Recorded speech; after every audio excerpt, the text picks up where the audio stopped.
கர்த்தருடைய பரிசுத்த நாமத்துக்கு மகிமை உண்டாதாக. இன்றைக்கு கர்த்தர் நமக்கு கொடுக்கிற வார்த்தை என்னவென்றால், மீகா 7வது அதிகாரம் அதனுடைய 15வது வசனம். உன்னை அதிசயங்களை காண பண்ணுவேன் என்று ஆண்டவர் சொல்கிறார்.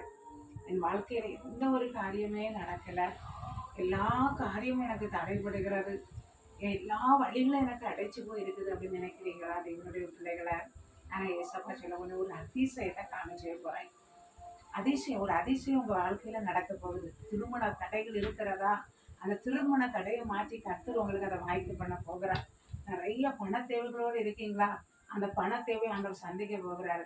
வியாதியா? அதுல அந்த வியாதியை எடுத்து போட்டு உங்களுக்கு விடுதலை தர போறாரு ஆண்டவர். உங்களுக்கு நிறைய மனுஷர்கள் உங்களுக்கு எதிராக இருக்காங்களா?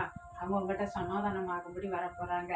இப்படி நிறைய காரியங்கள்ல உங்களுக்கு ஒரு சமாதானத்தையும் சந்தோஷத்தையும் தரும்படி அதிசயங்களை செய்ய போறாராம். நிச்சயமா ஏசப்பா உங்க வாழ்க்கையில இன்றைக்கு ஒரு அதிசயத்தை செய்வாரு. நீங்க காத்துருங்க. ஏசப்பா கையில உங்களை ஒப்பு கொடுத்து காத்துருங்க. அவர் உங்களை ஆசீர்வதிப்பாராக. தேவன் தாமே உங்களை ஆசீர்வதிப்பாராக. ஆமாம்.